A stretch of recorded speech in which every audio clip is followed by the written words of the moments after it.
golf, unfortunately, is a game of losers, and I hate losing. We just want to win every week. Highland presents pro golfer Xander Schauffele on his X Factor, teamwork. I focus a lot on teamwork because it makes my job easier. When you surround yourself with the right people and the right support, it actually makes performing at a higher level easier. To find your X Factor, go to Highland.com, HYLAND.com/X Factor. Control the high cost of medical care by joining a community of people that will not only share your beliefs, but also share your eligible medical expenses in your times of need. Visit libertyhealthshare.org for more information. Discover the power of sharing.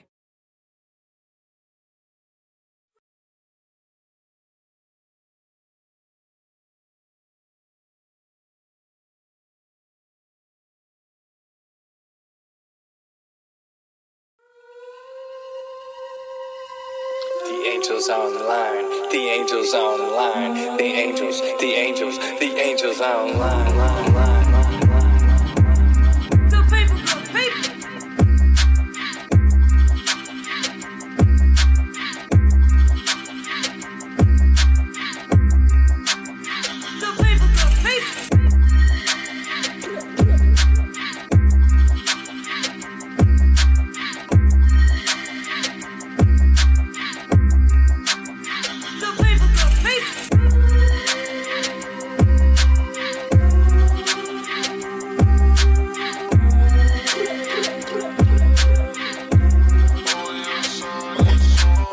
Good people, good people.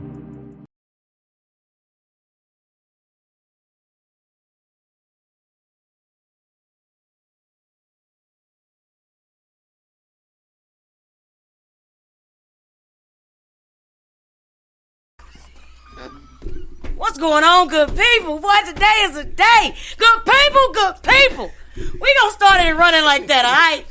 Lord Jesus, you know we live. My God, my God. It's been a long day. We have on the line with us, we have Determined Marie. Determined Marie, can you say something? Determined Marie on the line coming at you. Shout out, good people, good people. Okay. We got Anton on the line. Go ahead, Anton. What up? It's another great day in paradise. Gotta love it to live it. There it is. And we got Corey. Talk to me. Hey, y'all. How y'all doing today? Where the monsters at? There it is. And right here with me in the studio to my right, we have Tony. Tony, talk to him. What's up? There it is. We got Elena over here. Talk to him. Good people, good people. What's up? We got Dante, a.k.a. Dr. Carr, in the building. What's up? Go say something to the people, man. What's going on? And of course, you have me, Angel, ladies and gentlemen. We're doing a season 2 recap right now. We're going to talk about the season 2 episodes that we had. We're going to find out what episodes each individuals participated on. We're going to talk about how it impacted them, what they saw post-episode in life that they can go back on and utilize the episode as an example as to why the Angels Online exists right now. We'll also discuss current events that are going on in society right now that focus on life circumstances that hit everyone. So, what we're going to do is I'm going to run down the episodes for you people. Episode 1, communication. 2 was teen pregnancy. 3 was sexual assault. 4 was a single parent. 5 was bullying. 6 was peer pressure. 7 was the fatherless child. 8 was LGBTQ. And 9, youth mental health. Now, we're going to start with those on the line. Anton, tell me what episode did you participate in on Angels Online? So the fatherless. So okay, Determined Marie, can you tell me what episode you were on? I participated in teen pregnancy. Teen pregnancy, correct. Anton, wait a minute. I believe you were on the single parent. And the I should have been on the fatherless child episode too. Yes, look at that. And then Corey, what episode did you participate in? I was on the single parent episode. The single parent episode, episode 4. All right, Tony, what episode were you on, son? Youth mental health. Youth mental health, episode 9. Elena was not on an episode. She is a special guest in here today for other things that we were discussing, but she will also discuss the episodes as well as she has been looking at them. Dante, what episode were you on? I was on one. Single parent, bullying, peer pressure, father's child. I think I was there. Yeah. LGBT and youth mental health. There it is. There it is, ladies and gentlemen. We're going to open it up. And my name is Angel, and I was on every episode, as we all know. I mean, make sure y'all use these bells and use it. I am Angel, ladies and gentlemen. Y'all know we're going to have a good time. We're going to talk about it. We're going to be about it. We're going to make some shape. Now, my question is to everyone, did you feel heard? How did the episode that you were on impact you? And we're going to start with this young man over here to my right. Tony, how did your youth mental health episode that you chose, how did you feel after that episode? I felt more open, I guess. More open? Yeah. Safe space? Now you're more open? Yeah. Good. Thank you. No problem. Thank you. Dante, how do you feel about the episodes you were on, post episodes and the Angels Online? Oh my God. You mean holistically, like in a group? However you want to put it, sir. We got to get people what they want. You occupied a lot of my time with all these episodes, so to give a one answer would be very difficult to do. No, but I don't know. I feel that I offered pretty good insight, both clinically and from experience, to most of these issues. I feel that most people on those episodes did learn something. Mm-hmm. I think they came, or left rather, with different perspective and answers to questions that they came with. I'm trying to be serious today. You know what? That's a good answer. You got to get the people what they want. Anton. Very good. Elena said she was Very convinced. Good. Very good. Anton, tell me about your episode. How did it affect you post-episode, sir? Yo, so I was on a single parent episode, and I have to say, it gave me a great time to reflect on not myself, but also the situation that a lot of people don't get to see from a single father's perspective. I definitely felt like I was heard, and I definitely felt like I was speaking to a lot of men who were in a situation similar to me. So it was a great episode. Thank you. Corey, what about you? Similar to what Anton said, I was also on the single parent episode. I feel like it's a topic that doesn't get discussed a lot. Like shined on it, not so much of the struggles that us single dads go through, but I feel like it's some kind of insight to maybe the up and coming parents, or maybe even the parents who haven't decided to conceive a child yet, but they could have a chance to any type of foreshadowing or any type of advice. I feel like the episode really shined a lot of light on what we go through on a daily basis, being single parents. Not only that, both of you are single fathers. You know, single father. And that's amazing, actually, because, you know, I don't think the men who are single fathers get a lot of credit sometimes, you know. So I commend both of you, man, for being on that episode, opening yourself up to the people of the world, opening yourself up to the youth and these young men out here who want to become up-and-coming parents and think it's just a game. But it's not a game, because then we start a whole stigmatism where these kids are single-parent households. So thank you for that. Determined Marie, teen pregnancy. Tell me where you heard. How did you feel about your episode, post-episode? After doing the episode, I felt like I was an advocate for many young men and women out who were teen parents, and I'm just happy that I had a voice for others to hear. Amen. Thank you. Welcome to the Angels Online, ladies and gentlemen. Voice of the unheard. You got to get up people what they want. Good people. We're going to run it down, and we're going to talk about these episodes, how you saw examples of these episodes in life, what you're looking at, and we're going to start with communication. What did you see in life even after the episode of the Angels Online about communication? That was episode 1. In the workplace, in a school, Tony, in a school, with your teachers. We're going to include everybody who you deal with on a daily basis. Communication, I don't care who we start with. We rolling with it, open dialogue. Let's talk about it. Elena, communication. Let's talk about communication, y'all. All right. Well, for me, growing up, my communication was very low because a lot of people didn't, hear me. Nobody wanted to talk to me. I would say my parents, I felt ignored. Okay. Shut down a lot. So me communicating now is me giving my kids now that opportunity to speak freely and communicate with me so that we are on the same page. That's what we about, giving the kids the information now, juvenile awareness, so we can make these juveniles aware, and also now further make these parents aware who are not or who fail to want to listen. You know, you got to do it because this is our future. Somebody's going to be sitting in my seat in 25 years. It might be this young man. Who knows? But at least he can say, you know what? I learned about that when I was 15. I was on the Angels Online because we didn't have all this back then.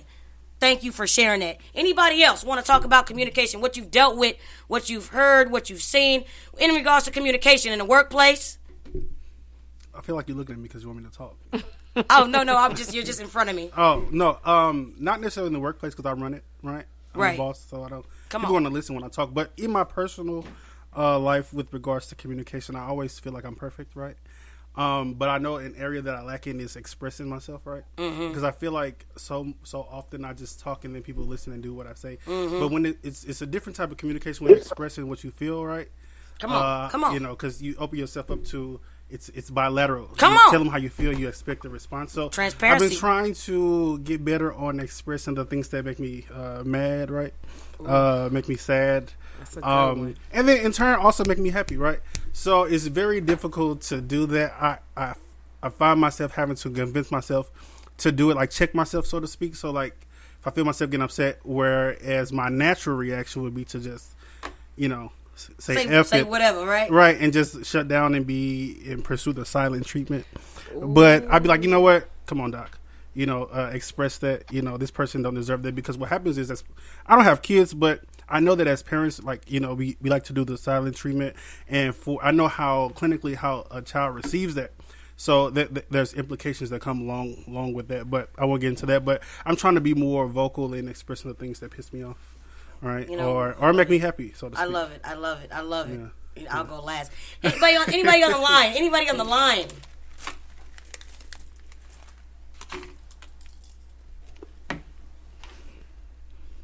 No communication? Y'all okay? Tony, talk to me.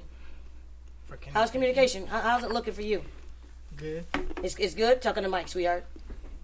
There you go. It's good. I mostly communicate with my mom. Okay. So I don't have any communication with problems with my mom. We understand each other. We know what we're saying. How's it in the school and teachers? They understand. Good. They know. They mostly look around like how we behave.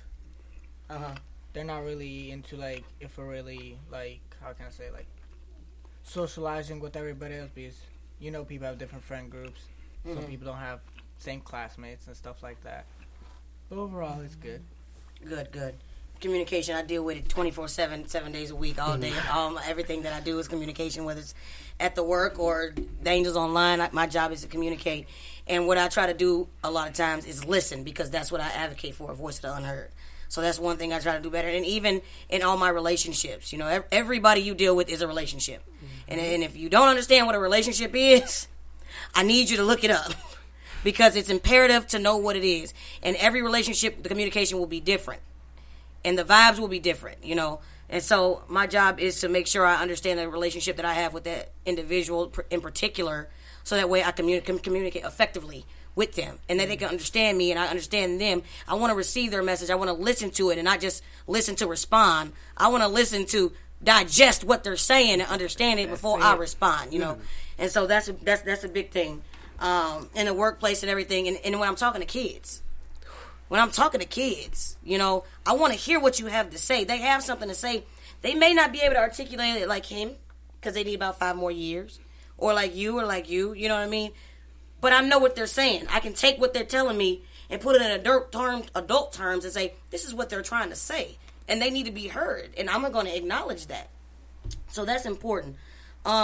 Teen pregnancy. Let's talk about teen pregnancy episode. That's Determined Marie. Has anybody seen it occur or post episode? Has anybody seen a teen mom? Okay, you're in high school. Talk to us. Talk to us on the mic, baby. So for teen pregnancy, I have, like, on my dad's side, most of my cousins got pregnant by the time they're like 16, 17. Oh, okay. So they don't like mess with their mom and dad anymore. Like, it's completely just them, their kid, and their partner, whoever they're with. And it's just like they're doing everything by themselves. I'm not in contact with my cousins, but I do every once in a while do see them, and I can tell they kind of go through a struggle. I can just tell by the face expression. And it's like, if you had help being a teen that's pregnant, it would be different. Like, you get help, it would be easier for you to, like, you could go back to school instead of, like, dropping out. Right. It would be easier to work hours to provide for yourself and the family that you have at the moment. And yeah. So tell me this, as a young man, as a young teen man, does that help you realize that how the stipulations would be and would change if you were to get a female pregnant? Yeah. If you were to become a teen father? So you're learning from, are you learning from those examples that you're seeing? Yes. Okay, I that's am. wonderful. Wonderful. Anybody on the line? Corey, have you seen some teen parents? Have you experienced it or anything? Teen parenting, not so much. I can't say that. I can say that I've seen. I don't feel like fully mature parents. Come on. I don't know if that can I categorize as teen Hey, parenting. listen, open dialogue. And so their mentality is teen parent like, right? Is what you're saying. Yeah, I'll take that, Angel, and I'll run with it. And I'll even say that the things or the entertainment that they find to do with their time, they try to roll it over with being a parent as well, but the two don't mash. Come on, I understand it. And see, I don't know, and I say this, look, to get a little deeper into it, all that, like when you're a teenager, you don't fully understand the responsibilities, or you don't fully understand the consequences of your actions. Like, say, all right, you got a job, you want to go out on the weekend, make sure you spend the money on the weekend. That's fine. Corey, now, check your phone for me. Make sure your phone is good to go. It's kind of cutting. It's kind of choppy. Let me see.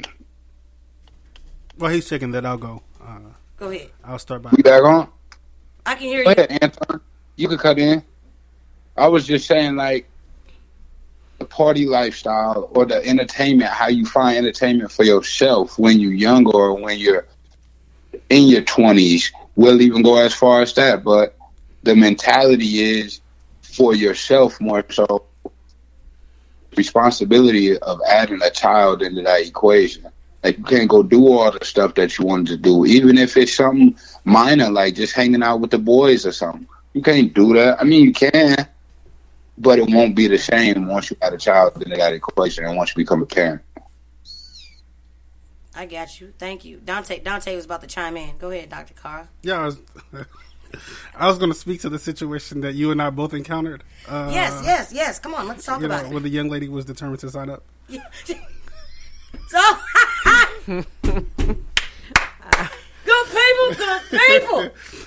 You know what? Do you want to speak? Okay, I'll go. I can if you want me to. No, we can both go. So go ahead. I joined you at Right. an event at Confluence Academy. We were promoting the program. Yeah. Teen pregnancy was one of the things that was advertised and discussed there with the young lady, right? Yeah. And she approached the table. Right. With in a peculiar form. Correct. So to speak. Very much so. Yeah, no, heavy on it.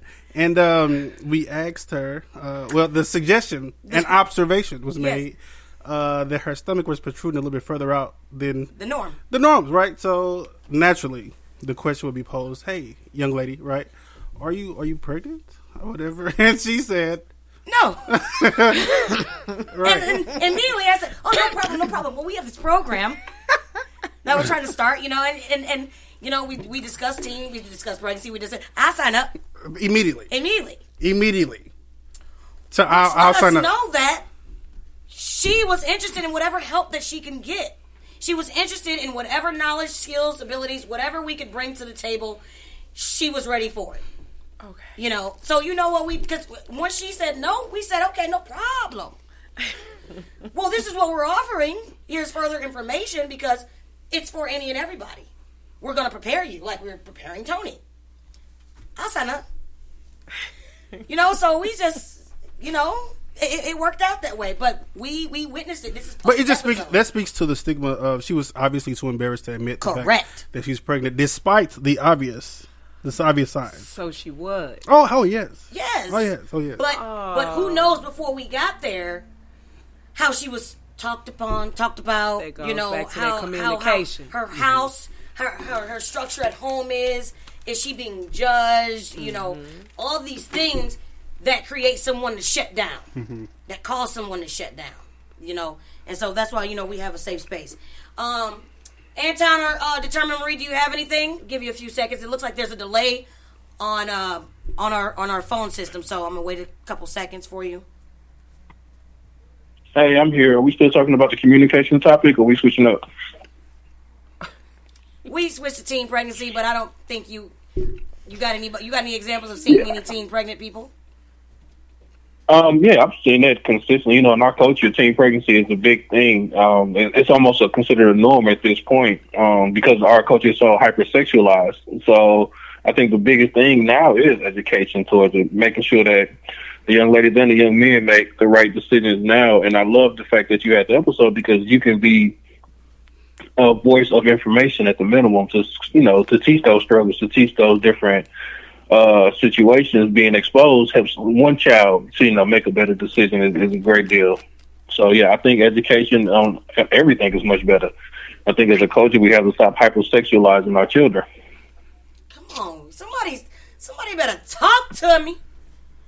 Determined Marie. Oh, we got a delay. We gonna wait a couple seconds. By me being a single teenage pregnant mom, I made sure that my children didn't become a product of that environment. So none of my children were really teens when they had their children, which only 2 of them have children. But I say that to say that I'm proud of the outcome. I raised all 3 of them as a single parent. And I just feel like Anton said it has become the norm, but it needs to be talked about and not ignored. Mm-hmm. Come on, let's talk about it. They should not be scrutinized. They're still human because people make mistakes. I just think they're unaware of contraception and the struggles because their families don't talk to them about it. So I just feel like it's something in all communities, not just in the African American society, but all societies, ages, backgrounds. That's it. Income doesn't play a part in it. Ignorance plays a part in it because they do not know.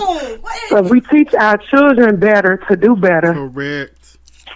You know, I sat in a room last night. I was on a You panel. teach them to do better, they'll know better, and they'll be able to make better decisions. Right. That's my viewpoint on that topic right there. Thank you. She's spot on. I was at Washington University last night. I sat on a panel to discuss sexual health and the stigma around sex period. So do you know, first of all, myself and the St. Louis Health Department director were the only African Americans there. The room was filled. It was like 120 some people there, all young white kids, right? Talking about how, you know, the older people, right, on the panel were discussing that this position was our society, like the young man said, is over sexualized. And then the young people was like, no, you are saying that as an excuse to not discuss it, which is sending us out into a world ignorant of all things created or all things concerning sexual behavior, both healthy sexual behavior and activities and, you know, the risk factors associated with those. So I think the discussion definitely needs to take place. I know growing up, you know, in a church household, you were taught to not have sex before marriage or whatever, but that's not reality. These kids out here smashing. Come on. So you need to make them aware of the consequences, or if they're going to do it, the healthy decisions around it, like, you know, to prevent all the things that they showed us when we were growing up, all those pictures, those scare tactics they use, that doesn't work anymore. You have to teach these kids, like, this is the risk factor. if you do it irresponsibly. But this is also what happens if you do it responsibly. It's like, it's an activity. Sex is a recreational activity. Come on. And it's also used to have kids, right? So you can't just make it seem like, oh, it's a bad thing, and we shouldn't talk about it, we shouldn't discuss it because it's only reserved for adults who want to have kids. No, ma'am. Heavy on the note. These were 17, 18, 19, 20-year-old college students who was like, no, we're very active. We're responsible in our activity, but we're very active. And our parents never told us about it. We had to learn from our peers. Come on. From movies. You know what I'm saying? The internet. No. We need to equip our kids ourselves. That part. So they go out and make responsible decisions. And instead of, and not to speak down on this, end up as a teen, with the child. I mean, that's a result of I don't say ill preparedness because I don't want to speak holistically to the situation, but we need to prepare like our young people before we send them out so they don't necessarily come or be a part of this situation. So. Come on. And like she said, if you know better, you'll do better. Yeah. How can you get mad at a child who became a teen mom or a teen father when you refuse to address it and acknowledge it and have a conversation with them? Yeah. Normalize a conversation in the household. That's what we talking about. Yeah. Give them the tools and the information that they need now so they're successful later on. And if they do become a teen parent, guess what?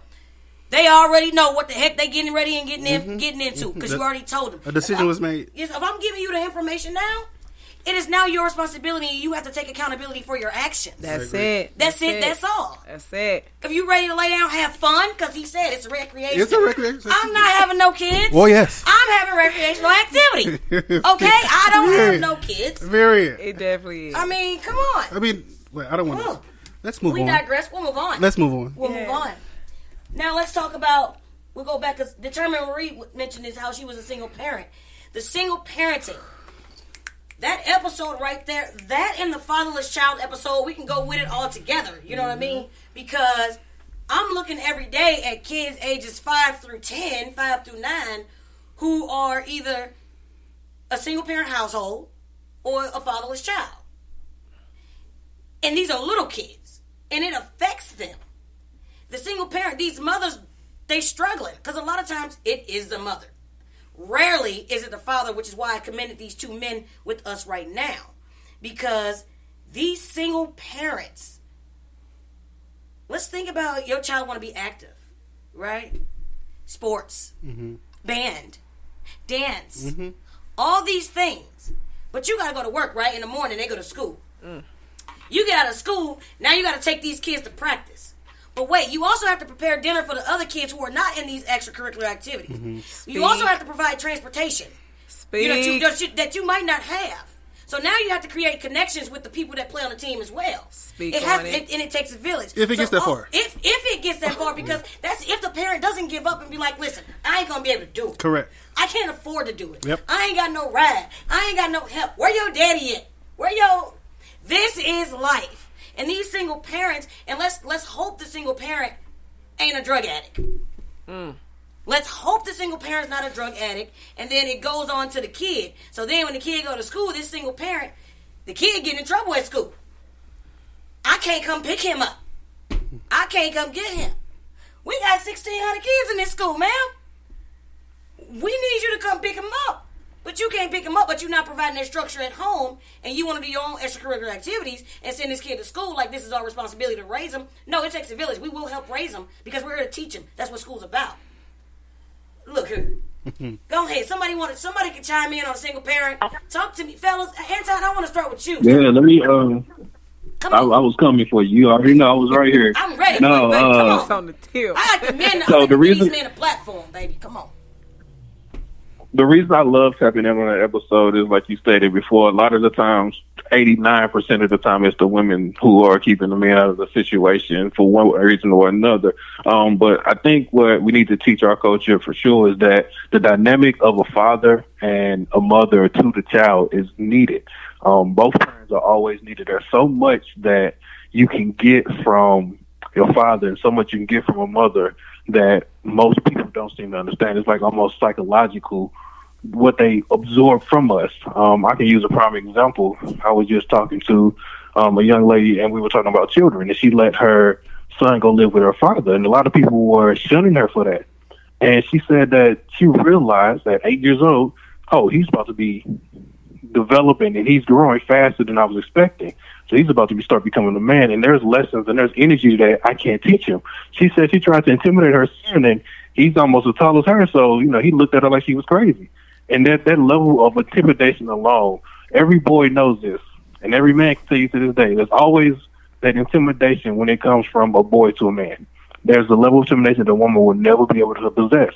My sons will never, ever, ever try me because I have that. Because I'm a male. That's it. Mm-hmm. They will try their mother all day long. But because I am a male, there's a window there. There's a ceiling that we use that to prevent them from going out into the world and being something else and going out to the world and being horrible. A lot of women try. I give all my black women and any women in general, I give them credit for being single women and being single mothers. But they have to understand that you can't keep the father away because there's going to be that ceiling in which they can break through with a woman, but they cannot break through with a male because there's a level of intimidation, there's a level of energy that we provide to a child that will always keep a child in check. And I preach about it, but I want more women to, if you can't involve the father, then involve positive male role models. Because to be a single mother, it's tough as hell. I grew up with them, but I saw it. And luckily, I tell my mother all day, I love you. You did a great job keeping me alive. But the men who you put around me are the reason I'm the man I am today. There were basketball coaches in place. There were uncles in place. There were other positive male influences in place to make me the man who I am. It wasn't my mother. She couldn't raise me to be a man, but she at least put me around enough men to where I could see what a man looked like, and I could absorb that. So I tell all single mothers, find a good positive man role model. I think I even spoke about this in the episode. So I'll leave it with that. I love it. I freaking love it. It's heavy. Heavy. And top tier communication right there that you just gave the world. You just gave the people. Because you got to give the people what they want. And you know what? When we say if a man can't be there, it could be incarceration. It could be they want to choose the streets. They don't want to make that change when they have kids. They want to take that other way out. You know what I'm saying? But put a man in their life. He didn't exempt men. He didn't just say. He said if the father can't be there for some reason, because there are many reasons. Domestic violence. Let's talk about it. All these reasons that men can't be around. Oh, because they can't be with the woman, so they like, okay, to hell with these kids. And they want to go raise somebody else's kids, get another woman. Okay, that's fine. Understand what you're putting on your child, though, and they start self-blaming because they're kids and they don't understand how to accept that when they see you dealing with somebody else. And again, I'll remind you that season 2 was brought to you by the youth because a young lady said that. She said, my father left, but I don't know where he is, but I saw him on Facebook with his new family and they have kids my age. I don't know what I can do or whatever, but a little girl's crying for her daddy, low key. But she expressed it to Angel. And I heard it. So you know what? We have the Fatherless Child episode. Thank you to her and a couple other youth. Boys that said they were becoming men and they don't know what to do in certain situations and circumstances. And so it's very important. Just because they can't relate to it. Right. And it's important to keep these positive men around. Luckily for me, I have positive men in my life. You know what I'm saying? That I had, even growing up, even though my dad was in prison, I had positive men in my life. Because as a young lady, I need men in my life. I need to know how I need to be treated. You gonna respect Angel because I'ma call them and they gonna say, wait a minute, huh? They gonna be looking like what? And that's so important, Anton. Thank you for your response. Does anybody else want to chime in on a single parent? Elena, what's up? Do you have something for the single mom over here? Hey, come on here. Come on. All right, 4 children. Come on. One of the fathers is incarcerated, but I promise he's active. I don't know on. how he pulling this off, but it's the village. Come on. If it's not uncle, it's grandpa. If it's not grandpa, it's the basketball coach. And I make sure that I hold him accountable and I make sure that he holds himself accountable when he's just, feeling himself. Come on. But baby, come on. Let me tell y'all. Preach to us, man. We here for it. Give us what we want, good people. 2 of my children have the same father, and they are going through exactly what you just said, acting out because we just separated.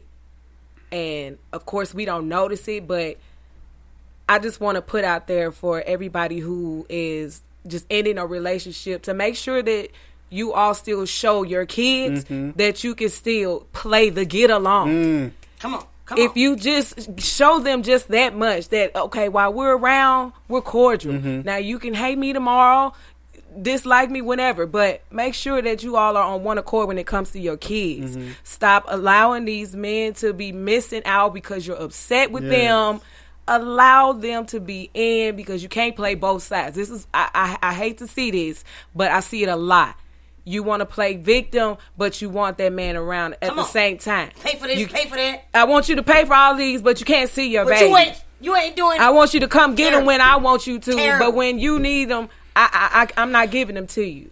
Like, come on, this is for the men and the women. Come on. Let me see. My other one, okay, see, I got one of them fathers, but he may not be as active as he would like to, but I still make sure that I include him. There we go. So that, you know, even though you're struggling, I want you to still know that I'm still going to support and make sure that whenever you do come for your child, that here she go. Right. Whenever you need her. Right. Because sometimes you just don't know what men are going through in life also. Because they have this stigmatism. They got to be hard. Okay. They ain't going to tell everybody nothing. And see, and that's where we miss them. Yep. And why our men are so hurt and destroyed, because they don't have that comfort and knowing that it's okay to make mistakes. And it's okay to cry. And it's okay to express yourself and not be judged. Come on. Woo, come on, somebody. Come on, let's take me to We church. can do this. We can do this. We can do this. And see, even though the fatherless child episode was later on, this goes with the fatherless child. Yes. I am that kid that was crying to me the other day because they opened up and seen Angel, a 9-year-old, tell me he didn't know his daddy. Raised his hand and cried to me in the class. I had one of the co-workers come get him, like, come get this baby. Console this baby. Please come down here and get him. I consoled him, I consoled him, and then another student consoled him. And I told these, and I'm teaching these 8 and 9-year-olds, listen, y'all would have never knew that. Everybody's going through something. Stop beating people up. Stop bullying people. Stop being disrespectful. Stop making these rude comments. Stop judging everybody because you have the lack of experience. Get the experience. If you hear something about something, get the experience. Gain that. Ask for it. If I'm doing this and that, and you see it and you be like, dang, everybody do that. Hey, man, people do that out here. We do that. Welcome to the norm. That's it. You have not been subjected to the norm. Get out of that box, sweetheart. And you teach these kids that, and it's like this boy just start crying. But my question is the fact that he's a fatherless child normalized in his household? Is it talked about? Is anybody saying, hey, how are you doing? Do you feel like you need a male figure? You need some. I know that your father's not here. I understand that, but I'm going to do the best I can to try to get somebody to step in so I can teach you how to become a man. A young man first. And then as you become a young man, you will learn to become a man. Is anybody talking about that? Or is somebody working too much? They got to do the laundry. They got to wash the clothes. They got to cook. There's no time. But that come back to that single parenting thing. That's why I'm not even gonna say single mom or single dad. Single parenting. It's called the single. Because you still gotta pay the bills. You still gotta make sure that meal on the table. You still gotta help with homework. You still gotta wash clothes. It's so much that come with single parenting. I'm telling you, it's a struggle. And everybody don't have an Anton, a Determined Marie, a Corey mentality, a Dante, you know what I'm saying, Atlanta, Angel. Everybody don't have that. But we have that mentality because we went through it. That's it. Corey had a single parent. Anton just said he was a single parent. Determined Marie told us she was had a single parent. You were kind of single parent. Let me chime Come on, in single. on it. Okay, I grew parent. up with both parents, but I lost my father at 14. Come on. And then I lost my mother at 31. So to say weddings, I didn't walk down with nobody. I walked down with pictures. Come on. Best friends. Come on. Sisters. Come on. It different. It's real. It's real. Come on. Listen. It is so real, and I just really want people. I really want people to even teach. Just kind of pay attention sometimes. I know, and it's hard for teachers. When I say I'm getting the inside look of teachers, there's such a respect that I have for them. The ones that actually really care. The ones who actually put that time in and who really try with these kids. And it's so unfortunate that you have these parents out here who really don't give a damn. Correct. And they want these teachers to raise their kids and be responsible. Like, no, this your child during the day. No, sweetheart. Until they get in trouble. And, okay. You know what I'm saying? It's like, but then, hold on. Single parent, fatherless child, and you got grandparents raising kids. That's it. So what does that become? You got people and kids raising kids. Come on. So let's go back to teen pregnancy. And then you got grandparents raising kids. They tired. They done raised their kids. They done been here since 1941. And now they got to raise this 8-year-old in 2023 who losing his mind. Mama was a crack mama. You know, crack baby. You know, mama don't care. Daddy don't care. Daddy ain't there. He in jail. He still, he trying to be on the block. Or something. They ain't getting along. They just got a divorce. So if I ain't gonna be with you now, man, I ain't gonna do nothing, man. I ain't got it right now. I ain't got it, But you out at the club on a Saturday. That's it. These are all, and I say this not to down nobody, but I say it because it's reality. It's what's going on out here right now. But hey, who am I? Go ahead, talk to me, Determined. Well, I don't know about anyone else, but me and Angel are blood cousins, and we were raised in a household. My grandmother had 14 children, and her and my grandfather were married and together, living in the household through the struggles, the conflict, or whatever. I just think it's the morals and the times have changed. People's outlook on life. They don't want to grow up and be responsible adults. I don't know who else on this line, but I know back in the 50s and 60s and 70s, most of the grandparents were still two parents in the household. And that's why I can't understand why it was so many generations after that where the parents did not step up and want to co-parent. There's no reason for two parents not to be able to co-parent and raise their children together unless one of them has to be absent and, without, they have to be absent and it's out of their control. My oldest daughter's she's 30 years old and her dad is 47 years old, and right now to this day he does not know who his father is. His mom got upset and she refused to ever give him the identity of his biological dad, and it has tormented him for the most part of his life, and as a result he became an absent parent in his children's life. So it's like a generational curse. Yep. That's what it becomes. If I ain't got and it's normalize that fact that I don't have a father, So hell, it's okay. You know what I'm saying? Because that's what life looks like. That's what that's what happened to me. Let me show you how I went through it. If people start thinking like that, well, that's what I went through. I did it. See how I made it. I never say none stuff like that. I want you to. I know what it felt like not to have my daddy there. I know what it felt like not to have my daddy at my 1-year anniversary of the Angels Online.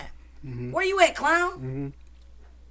But I'm a boy. But it's so many relatives and other people in society that step up and that become role models to our children. And I just want to commend all of them for that, because it takes a village to raise a child. So, children out here have been blessed with aunts and uncles. Look at you, Angel. You play a major part of your nieces and nephews' life, and I know your sister and your brother are grateful for that. So, like, my perspective on it is just that people need to change their morals and get some understanding on what's really important. And once they get that in their head and their hearts, maybe things will change. And selfishness comes in and plays a big part too, while there are so many fatherless children, mothers who walk away, because it's more so about.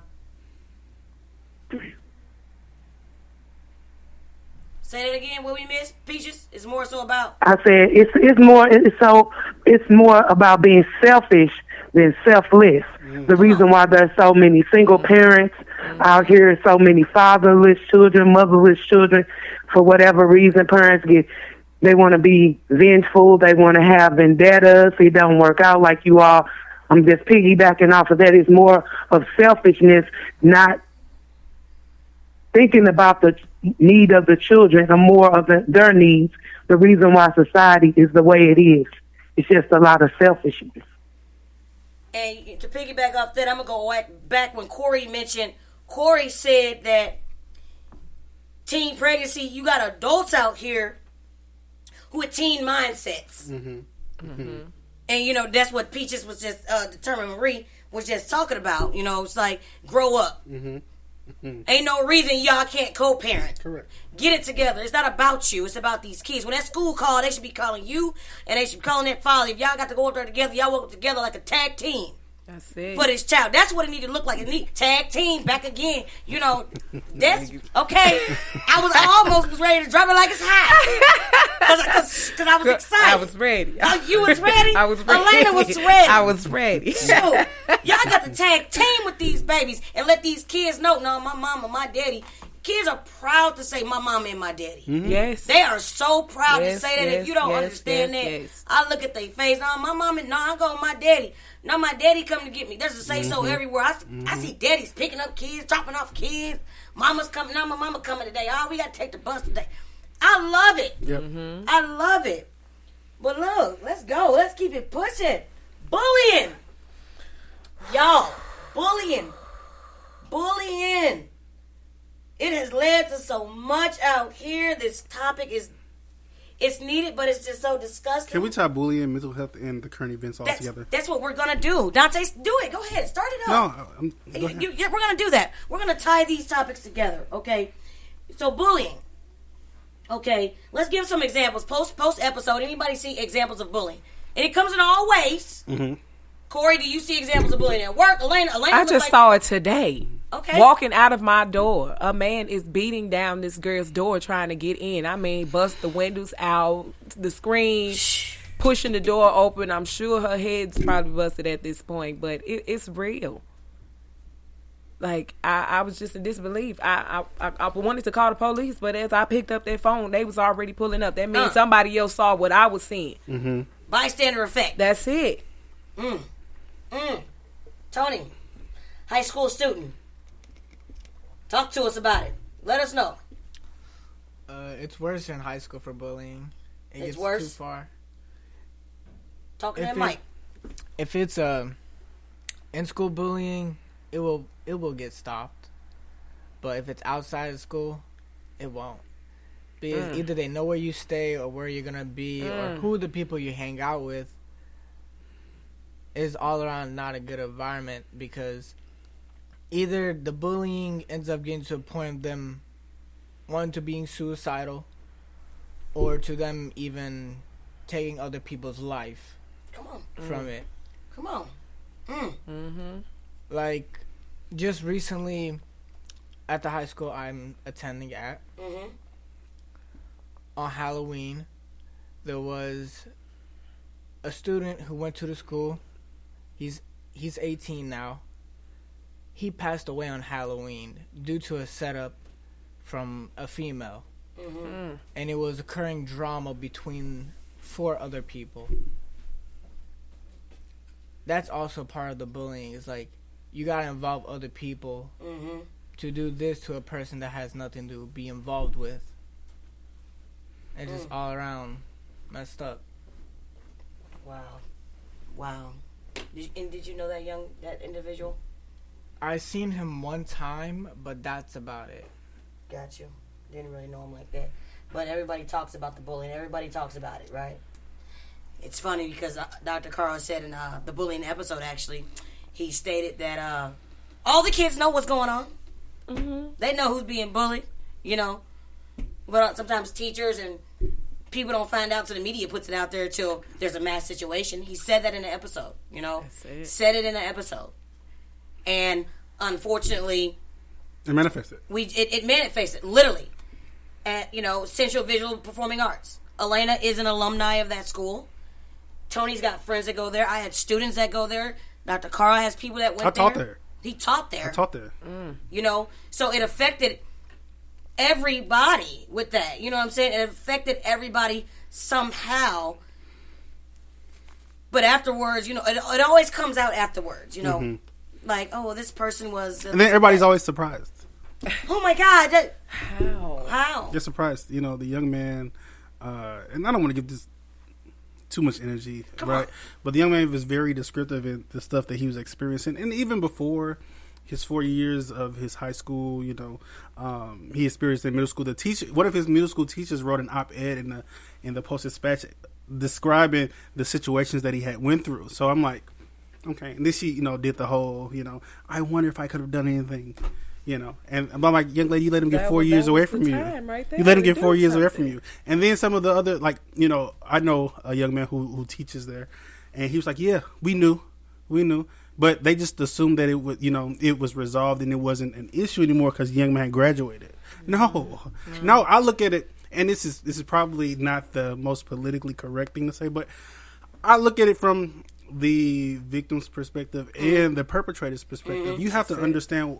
I can imagine, and I deal with patients who lives in that reality. This young man had to go to school every day for 4 years, experiencing torment. Nobody want to talk about that. They want to always talk about the end result, how the two people lost their lives. No, this young man lived in hell for 4 years. He clearly outlined that in his letter. Nobody wants to talk about that. I think the system, both the school system and the health system, failed this young man. And the two people that passed away were the victims of that. Right? I mean, I'm not sympathizing with the young man. Because, at some point when you get old enough, when you get old enough, you have to accept what's wrong and then seek help yourself. He was grown enough. He was an adult. He could have sought help himself. But, and all the stuff that his parents did to try to get him assistance or all these other things. But the system failed the young man. And the two people who lost their lives were victims of the system failing him. But here's something else. Determined Marie. Yes. You knew that young man from daycare, didn't you? Yes, I was his brother's teacher in the green room. We called the room by colors. He had a younger brother. He had an older sister, and he may have been the oldest, but yes, I did know him. I was his pre-K teacher, and I just wanted to say that watching him as a child, he was always withdrawn, always off to himself. And his mother, she was a single parent that struggled to take care of her 3 children by herself. And I believe that bullying comes from lack of sometimes love, fulfillment, attention. And Orlando may have grown up withdrawn because his mother worked a lot, and they had to go to different relatives' houses, sometimes while their mom worked. I don't really know intimately about all of that, but I know she was a hard-working mother. And he pretty much, when I seen his picture on the news, that's pretty much how he looked as a child. Yep. So for a child to look the same as they did when they grew up, I mean, for him to look the same as an adult as he did as a child with that same look of loneliness, there was something wrong. There was a fulfillment that he was not getting, a need that he felt he had not been fulfilled for him. Correct. I mean, and I do believe growing up, he may have been bullied. Yep. In the letter he wrote, he was saying and his mom was very, very, very nice. I mean, I seen her. When I went up to I can't hear who's speaking. No, I said I met his mom briefly. I spoke to her. I gave her a hug when I went up to VAP to do counseling with the teachers. But he said in his letter he didn't have any family. Now, I mean, obviously, Peaches just described what she remembers from his family. So he had siblings and he had a parent, but the feeling, like she said, of loneliness to where he felt as though he didn't have a family. I mean, and Angel, you and I both know this because we're part of the same family, so to speak. I mean, we have our own stuff and our family just don't show up, right? So let's talk about it. That promotes loneliness. I mean, even though there's people in the universe to fill those spaces, right? It's how it's perceived. He perceived himself to be very lonely, And for him to say that he did not have family, and in fact he did, but sometimes you can, as they say, you could be in a room full of people and feel that void of loneliness. And what the Angels Online, I believe, helps people do is to find that inner love. As he grew older, I believe he neglected himself to find that within himself, and that's why he felt so alone and so abandoned, because Orlando, in fact, did have many people that loved him. But we may disregard our family members and our friends as they walk around feeling empty. That's why it's important for us to talk to people as we see that look on their face and try to get inside of them to see what's going on, to try to get them some help before it's too late. Yep. Because his family was trying to get him therapy and everything. Just sometimes that void never gets filled. And I believe bullying has an everlasting effect, not just on children, but adults, because there's a lot of adults that, I don't know if you are familiar with the term gaslighting. A lot of adults do gaslighting to other adults to get their way. Children just don't deal with bullying, adults do as well. Come on. And you know what? He did what he did, caused a mass situation, and unfortunately, our condolences go out to Alexandria Bell and Gene Kuska, those two that were killed during that incident, and then the several kids that had to recover from that incident, and all the youth that are going through trauma, and the teachers and the police officers and everybody that had to deal with it. Myself, who had to listen to kids crying over the phone while they was going to safety, kids telling me they jumping out the window. Like, I mean, when I say, unfortunately, he decided to take victims with him. But Spirit Butler, who went through 3 years of bullying and could no longer endure it, committed suicide before she started freshman year of high school. Just recently. Because she was so scared to get there. Correct. And we dedicated that episode to her. That's episode 5 of The Angel Online. Ladies and gentlemen, Elena has to get out of here, but Elena has to give us a good people before she departs. Y'all ready? Good people. That's what I'm talking about. You got to give the people what they want. Thank you for coming in. Thank you for being a part of the show. having me. You will be back season 3. You will be back. We will be discussing it, and I will reach out to you for that. Now, we're going to continue on with that, the mental part of all of that. The mental effects of all of that for the kids, and let's talk about it. Dr. Carl, let's talk about that.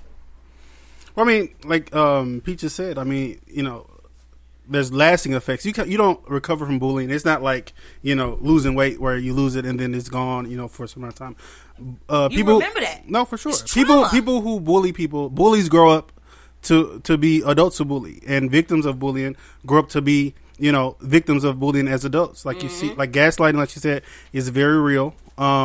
People who exert, you know, toxic masculinity as an adult, who become overtly aggressive. I mean, that's the next step. I mean, those people don't stop being bullies when they turn 18. It's a mindset that they have.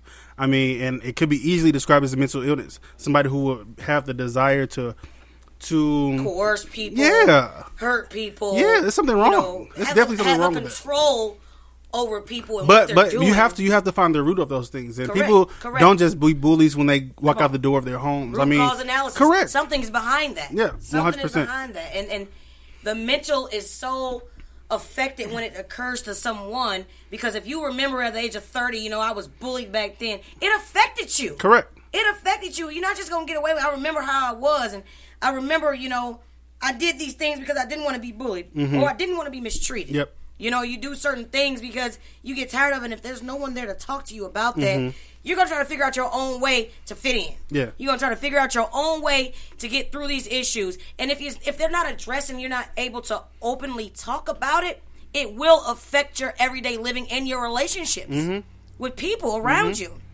So, you know, the Central Visual Performing Arts, you know, Tony, you heard about that. How did that make you feel when you saw that happen? I want to hear that. Okay, so... Mike. Talking to your mic, baby. Go ahead and let us know. Okay, so I'll give a little detail into well, I was in school that day when it happened.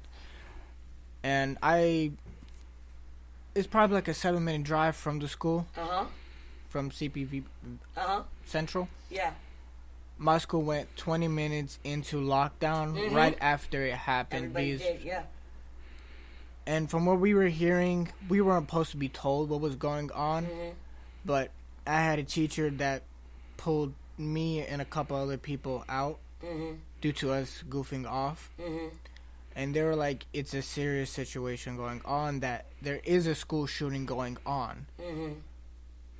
And once we found out what was the school, it was just like, oh, I don't want to come to school tomorrow either. It was about I don't remember the exact. 9:45, 9:45 yes. after it stopped. Uh-huh.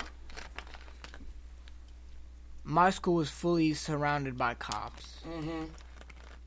And pretty much almost every school that I know of was surrounded by cops. Mm-hmm. But most of the cops were in Central. Mm-hmm.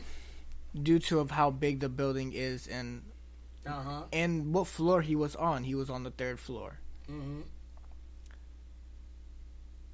After the school shooting, I went to go check up on someone. Mm-hmm. You know who. Mm-hmm. She sprained her leg jumping out the. I think she jumped out the window and she sprained her leg. Yeah. Her foot or something like that. Yep. When I was like thinking, I'm like, that's really wrong. Mm-hmm. And I'm just like, how does that even happen? How does he get through security? And then just like I don't think they gave any information on how he got it there. But it was just like, that's really wrong. You could have got help. I was worried for my friends there. Yep. I was even worried about my own life because it's not far. It's not a far. You could just walk up to the school. Yeah. Why would you have to do that? You took 2 people's lives for no reason, and you injured other kids. And now, from what I'm hearing, those kids who went to the school don't even want to attend the school anymore. All the kids we know. I heard that the school is open, but they're doing virtual. Correct. It's a messed up because they're gonna be falling back due to not being experienced in virtual. I don't think nobody likes it. Mm-hmm. It's really wrong. Mm-hmm. Thank you for your input about it. Thank you. And yes, we have a lot of kids that we know that went there. It was. I was crying. I was worried about the exact same kids that he's talking about that were injured. That was, and to listen to the panic over the phone and be right there, on FaceTime watching people run and do all that. I'm like, where are all my kids at? I'm waiting for kids to call me. I'm waiting on phone calls. I'm waiting for text messages. I'm Ms. Ramsey. I'm like, it's chaos. And so it's a different ball game when you're on the other end and it's actually like your kids. You know what I mean? Like, Tony is my son. Like, if he would have, what I'm saying? Like, he's got friends there. You don't want to get that call. And so it's so sad that those 2 individuals lost their lives. And, my kids telling me, oh, I jumped out the window. I did this. I did that. It's like, at that point in time, you don't care about the color of nobody's skin, nobody's race, nationality, ethnicity, know how much they weigh, what they look like. You don't care about none of that, sexuality. All these things that the world focus on, literally, in that instant, was able to go out the window. Mm-hmm. And if they don't realize that, listen, the little things y'all worried about can go just like that. But because it takes so much for y'all to leave that, it's sad. Mm-hmm. It takes for people to lose their lives. It takes for lives to be on the line. It takes for just mass casualty, just a whole shit show to happen for you to open up your mind, broaden your horizons, and look at the bigger picture in society. Mm-hmm. And just life circumstances, again, we focus on the Angels Online to let you know life circumstances hit everybody. Let's talk about it. Mm-hmm. You are not alone in what you're going through. There are 30 million Dante, 30 million Tonys, 30 million Angels, Antons, Corey's, Determined Marie, Atlantis. There's so many of us out here. And until we normalize that conversation, a lot of people will hopefully be reluctant to even open up about anything because they won't talk about it. If you tell me you don't like talking about pork chops or whatever, I'm probably not going to talk about pork chops around you. Correct. Because I don't want you to just down me, doubt me, and, talk bad about me. If you tell me you don't, I can't stand LGBTQ, I'm like, whoa. All right, well, we're just not going to talk about that because that's a soft spot for Tim, Tom, Sarah, Rhonda, Joe, and everybody else. Like, we're not going to do that because then we'll create an argument because you're clearly not open to everything else that's going on. Correct. So, I mean, it's so big. Life circumstances hit everybody. Anton, you want to chime in on how did it affect you, or Determined Marie, did it affect you, and maybe how it affected you if you worry about your kids going to school? Yeah, it was definitely a direct effect to me. I don't know if you noticed now, my oldest sons, all three of my sons are homeschooled. And I actually was recently pushing to go to get them into school.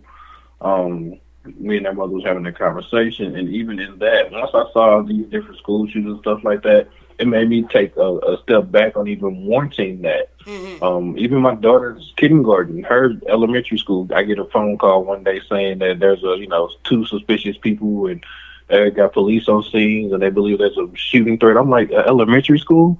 So I'm rushing to get to the school because I'm damn sure not going to let anything happen to my child. So I'm like, that energy alone is not something that feels. And being a father, being a man, being a human, I don't want anybody that will feel that. So if it comes down to just being able to understand children better, to prevent the bullying, to put in better situational awareness, whatever it takes, I am an advocate. I am 100% for it. I think we need to do something, definitely.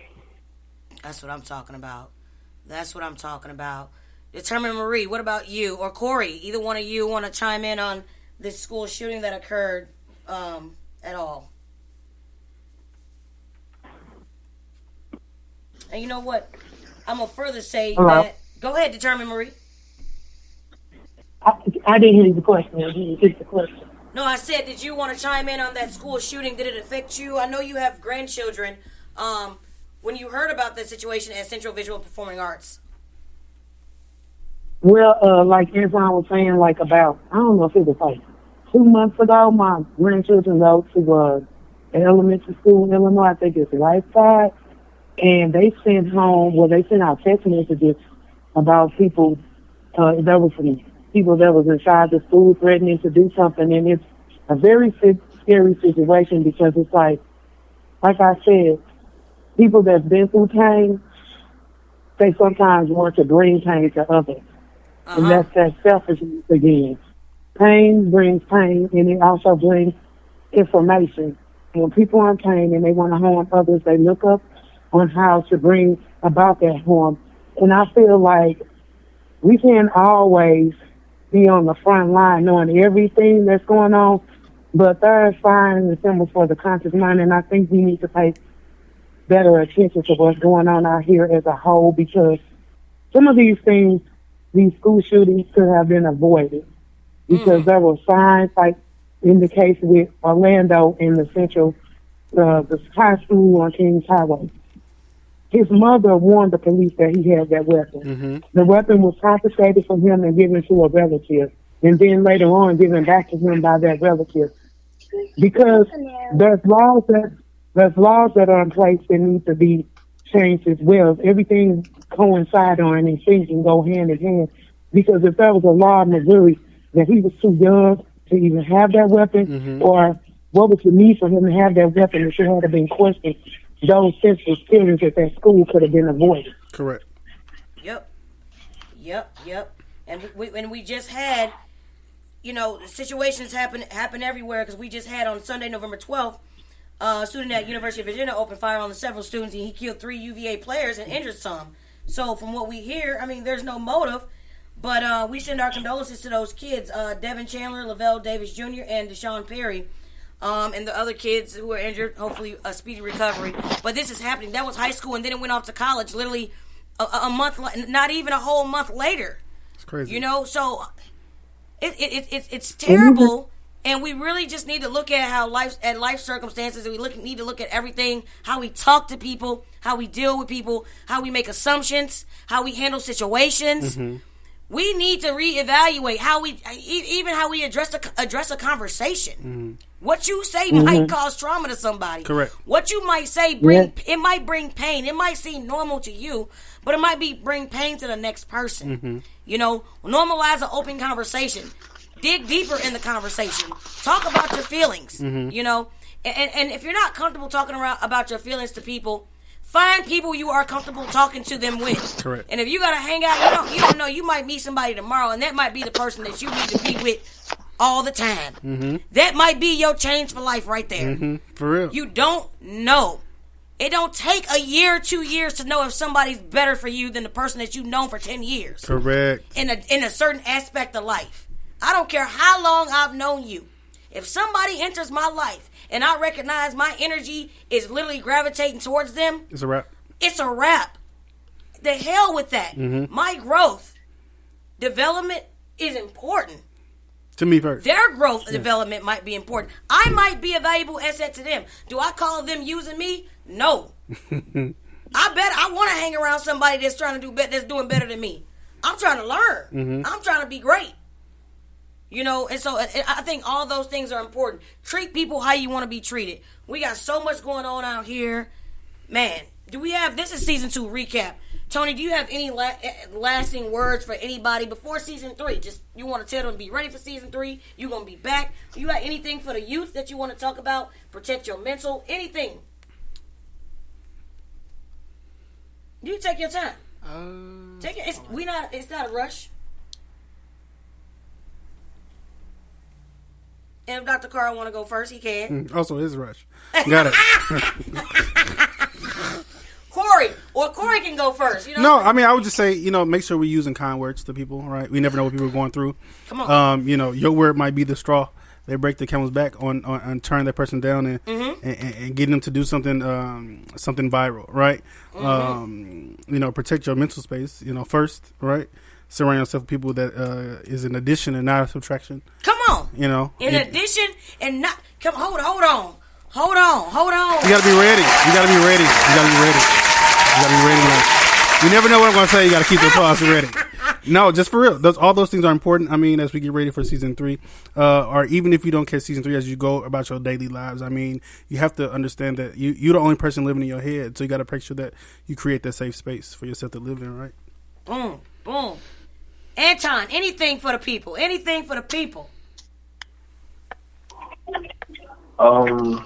As you know, everything we do here is for the children and giving them a voice. I would speak to the world and say, take the time to not only listen, but to understand what that child needs.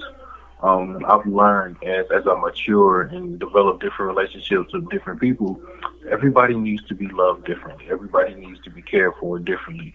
And you have to be willing to adapt and adjust and change. Stop saying like, I love you as hard or I love you the best that I can. No, because real love comes from taking the time to understand what that person needs and giving it to them. Come on. Especially when it comes to children. So take the time, look at these children, and don't try to love them the way that your parents loved you. Don't try to love them the way you wish you could have been loved. But learn each and every child. Me personally, having multiple children, as I mature, I look at them each and every different. There are 4 different people. I can't love all of them the same way. I can't give them the same energy. I can't treat them the same way. I can't even talk to them the same way. And I think once we start really truly looking at everyone as individuals and taking the time and energy to truly love them as individuals and as they need to be loved, then we'll see the true healing in our culture. Yeah. Anton. Thank you. Very good. Thank you. Corey. Do you have any words for the people? I got to go after that. Oh my goodness, I got to go after that. You know what? Because your voice matters, and whatever you say, you are someone's angel, baby. Look, I say this to the people out there who need a little motivation. I can't do it for you, but I can tell you there's somebody out there that want to see you become the best version of you, that want to see you accomplish all the goals that you do have, that you think is too far away, bro. Don't think that. Today's day and age, you got to know, like, it's going to be hard. We live in a world right now. It's a different time. But anybody can do anything. Like, as far as you getting through something, just don't take the easy way out. Like I tell the people I talk to every single day, every single morning, like, everybody's going through something. Everybody's dealing with something. Bro, don't look for an out. You got to push through it. You got to dig deep. It's in you. It's in you. It's in every single person. Whatever you're going through in life, it's in every single person. I honestly feel like deep down in my soul, you're all you need to start the step. Everybody needs somebody else. But to start the step, you are all you need. Very good. Come on. Very good. Wonderful. Wonderful. Determined Marie. You got anything for these people on season 2 recap, my love? Yes, it was good to hear everybody's opinions, everybody's insight. But my word for today is compassion. You have to have compassion for people. Come on.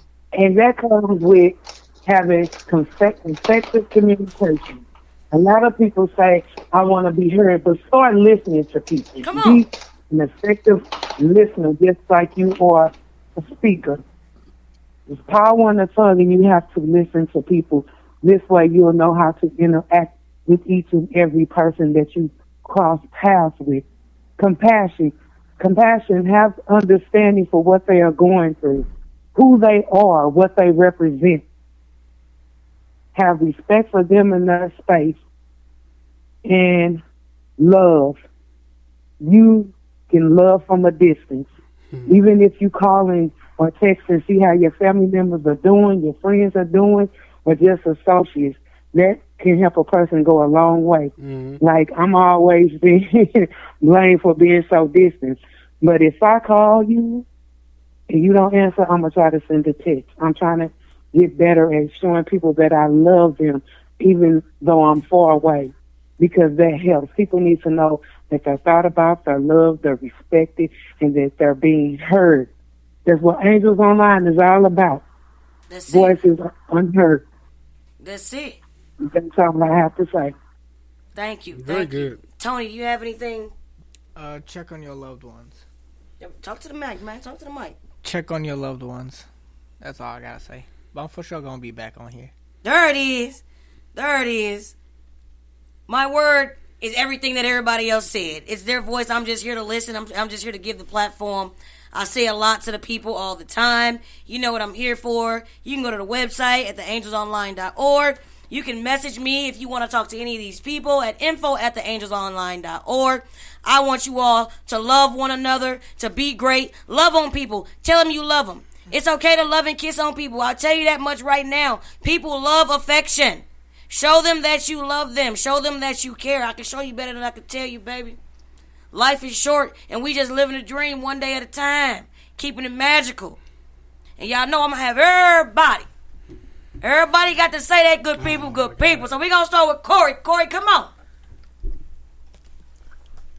Don't take all day. Good people, good people. Hey, give it to me one more time, baby. One more time, my love. Hey, good people, good people. Anton, can you please get my babies out here listening to something, please? Good people, good people. Okay, come on. Determined Marie, can you give my adults and my youth something, please? Good people, good people. Tony, come on, man. Give me something, man. Good people, good people. Okay. And then we got Dr. Carl. Come on, sir. Here he come, y'all. Lord Jesus. I'm going to pray about it. Good people, good people.